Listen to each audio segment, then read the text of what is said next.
It started like any other Thursday in New York City. The streets were alive with the usual hum of yellow cabs weaving through traffic, delivery trucks rumbling down Fifth Avenue, and office workers sipping coffee on the steps of skyscrapers. I reached for my wallet, expecting the routine, swipe my credit card for a quick bagel, maybe tap my phone for a cab, but the moment my card hit the terminal, everything changed. Transaction declined, the machine flashed. I thought it was a glitch. Maybe the terminal was broken. I tried again. Nothing. My credit card, the same one I use daily, the one linked to my checking and savings accounts, was dead, lifeless, non-existent in the system. And then it hit me like a freight train. What if this wasn't just me? What if all US credit cards stopped working tonight? The thought made my blood run cold. New York, Los Angeles, Miami, Houston, Chicago, millions of Americans rely on credit and debit cards for everything. Gas, groceries, rent, medical bills, online purchases, the backbone of modern American life was suddenly cut off. No warnings, no emergency alert, just silence and chaos waiting to erupt. I ran to the nearest ATM, heart pounding. The machine blinked at me mockingly, unable to process transaction. Please contact your bank. I stared at it, frozen. People around me were starting to notice. Whispers turned into murmurs. Murmurs became panic. Phones rang, fingers typed frantically on banking apps, but nothing worked. Every swipe, every tap, every payment failed. I pulled out my phone and searched for news. Headlines were already starting to appear. U.S. credit cards fail nationwide, banks investigating system outage. Twitter exploded with hashtags like card freeze, bank chaos, payment system down. Messages poured in from friends in Boston, Philadelphia, and San Francisco. Everyone was experiencing the same thing. The reality hit me. This wasn't a glitch. This was a nationwide crisis. Imagine living in Houston, Texas. Your mortgage payment is due tomorrow, your utility bills need to be paid, and your paycheck, all in digital form, is frozen. How do you survive? How do you get gas to drive to work? How do you feed your family? In Los Angeles, California, a small business owner stared at her POS terminal, unable to process credit cards. Customers lined up outside, impatient and frustrated. Online orders were stuck in limbo, and suppliers demanded immediate cash payments that the business didn't have on hand. Within hours, a thriving business ecosystem started to crumble. And it wasn't just individuals or small businesses. Think Wall Street in New York City, where millions of trades occur every second, all relying on instant digital payments and credit liquidity. A shutdown of the credit card system could cascade into the stock market, halting trades, freezing investments, and potentially triggering a panic sell-off that spreads globally. I ran back to my apartment, trying to call my bank. Of course, the lines were jammed. The recorded voice repeated, "Due to an unprecedented nationwide issue, we are unable to access your account at this time. Please try again later." Try again later? Later could mean hours, days, maybe longer. And in that time, every American, depending on instant access to their funds, would be paralyzed. Fear is contagious, and now it spread like wildfire. In Miami, Florida, grocery stores saw lines forming at checkout counters as people realized their cards were useless. Shelves began emptying as panic buying kicked in. Cash is limited, and in most places, physical money couldn't handle the surge in demand. People were trading goods, haggling for essentials, and the digital convenience Americans take for granted dissolved in hours. Meanwhile, in Chicago, Illinois, hospitals faced an unexpected nightmare. Patients rely on insurance payments processed instantly through credit cards or online billing systems. With the shutdown, even minor operations faced delays. Pharmacies struggled to sell prescription drugs. Emergency departments faced bottlenecks as insurance and credit verification systems failed. The very safety net Americans' trust was unraveling, and yet most people didn't understand why this was happening. Was it a cyber attack? A bank hack? A glitch in the Federal Reserve's network? Or something far more sinister? Speculation ran rampant. Social media lit up with conspiracy theories. Hackers, terrorist attacks, systemic banking failures. The uncertainty was worse than the outage itself because fear thrives in the unknown. By mid-morning, New York City was a city transformed. People queued at ATMs hoping to withdraw the last bits of cash, but withdrawal limits were enforced almost immediately. Panic spread to Los Angeles, where commuters were stuck in traffic, unable to pay tolls or fuel their cars. Grocery stores rationed goods, gas stations refused card payments. Everyday life, the invisible scaffolding holding modern America together, was crumbling. I remembered reading about the 2008 financial crisis and the Great Depression, but those were slow-moving disasters. This was instant, and it was everywhere. Everyone felt it. Everyone feared it. And yet, Unlike in those historical events, there were no physical banks collapsing, no buildings burning, no Wall Street panic in person, just a silent, invisible freeze that struck every American simultaneously. I decided to document what was happening. I called friends in San Francisco, Boston, and Dallas. Each city had its own version of chaos. In San Francisco, tech companies that rely entirely on digital transactions couldn't process payroll. Employees went unpaid. Startups froze operations. Venture capitalists panicked as their liquidity disappeared in real time. In Boston, families couldn't buy groceries. Parents worried about feeding their children. In Dallas, utility companies delayed power and water services because digital payments failed. It was a nationwide ripple effect.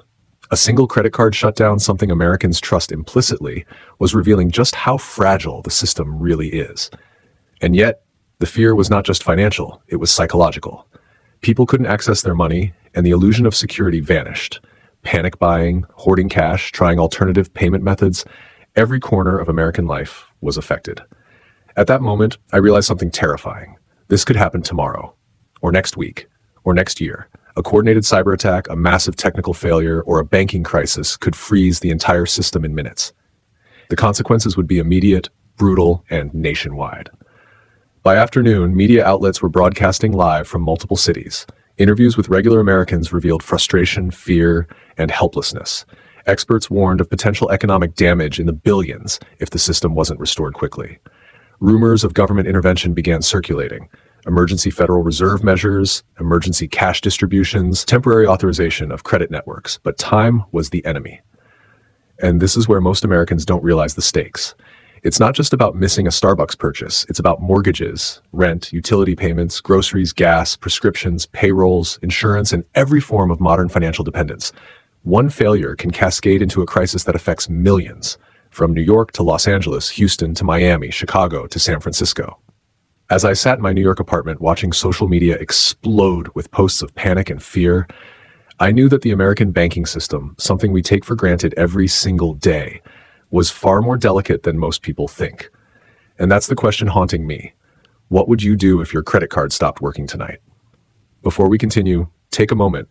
Hit the like button if this scenario sends chills down your spine. Subscribe to Murder Oblivion, like, and turn on notifications because the next part of this story will show exactly how this nightmare scenario unfolds, what the government and banks could do, and how it would impact you and your family down to the very last dollar.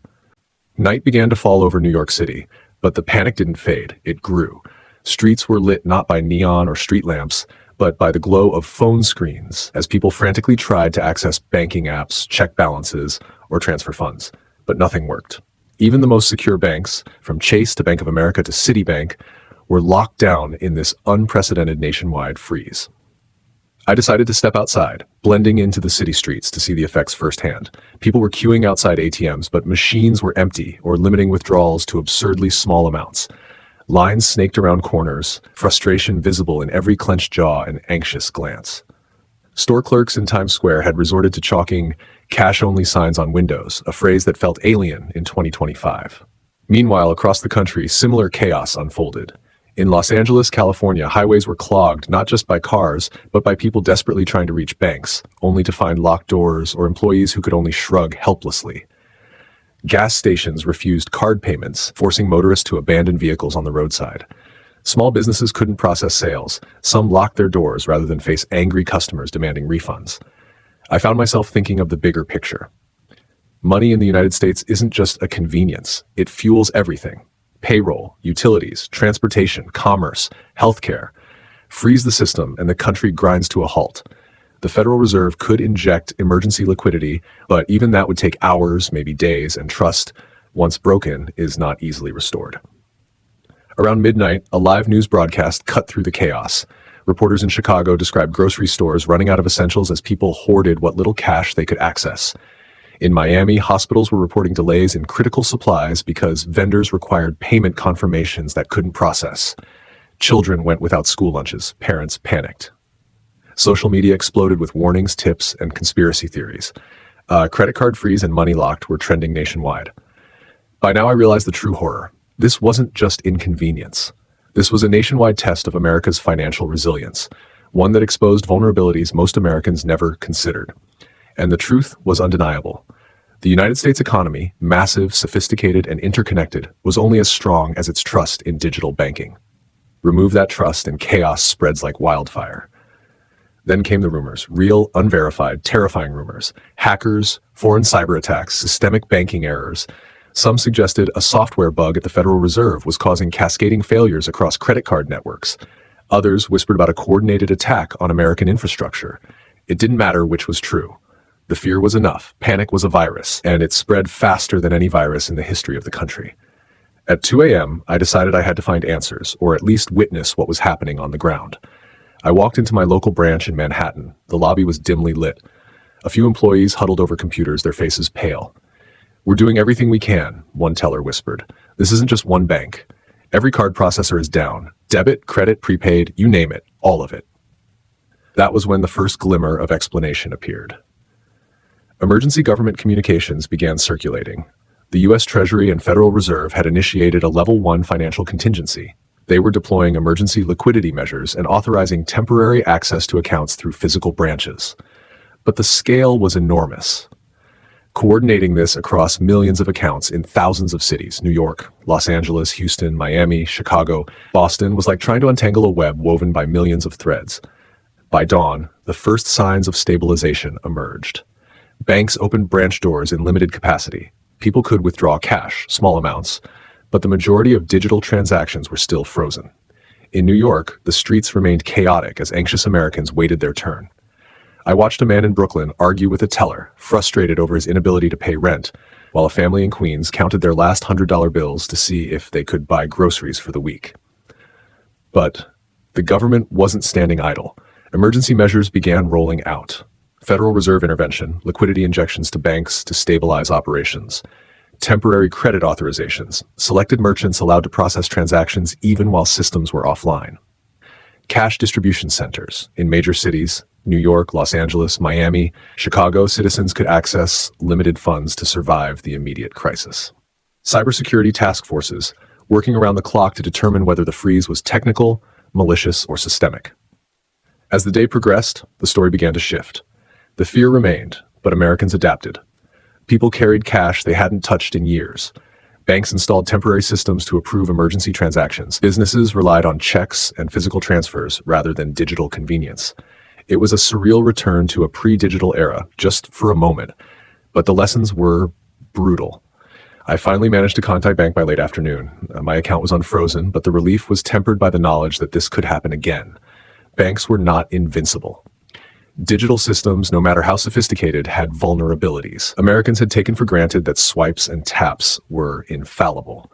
The crisis revealed the fragility beneath the surface. By evening, news outlets reported partial restoration across the country. Credit cards were working again, though some limits remained. People who had feared losing access to their paychecks for weeks celebrated.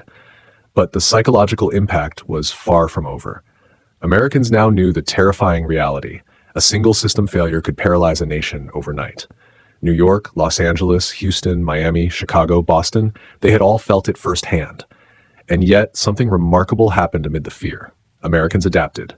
Local businesses offered credit extensions, communities shared cash, tech startups began exploring offline transaction systems. Emergency planning became a conversation topic in living rooms and boardrooms alike. While the freeze had tested the system, it also highlighted the resilience and ingenuity of the American people. As I reflected on the ordeal, I realized the most important lesson. Financial systems aren't just abstract concepts, they're the lifeblood of modern society, and trust is the currency that keeps them alive. Once trust is shaken, even for a day, the effects ripple across families, businesses, and cities. Walking through Manhattan at night, I passed a line of people outside a reopened bank. They held cash, their faces a mixture of relief and lingering fear. I thought about Houston, Miami, Los Angeles, Chicago, and every city that had felt the chaos. The U.S. had survived, but it had been a wake-up call, a brutal reminder of what could happen if the backbone of the economy, the banking and credit system, were compromised. This experience left one question lingering, one that I couldn't shake. How prepared are you, really, if the system you rely on every single day suddenly disappears? Before I sign off, here's the most important takeaway. Modern Americans must understand the fragility of the systems they take for granted. Banks can fail. Digital networks can freeze. Cyber attacks are real. Emergencies are inevitable. And yet preparation, Knowledge, cash reserves, understanding contingency plans can make the difference between panic and survival. So if this story gave you chills, hit the like button, share your thoughts in the comments, and subscribe to Martyr Oblivion for more in-depth, eye-opening explorations of the hidden risks in modern life. Stay alert, stay informed, and remember, just because it hasn't happened yet doesn't mean it can't, because in the blink of an eye, your world could go dark, and the question isn't if it will happen, it's when.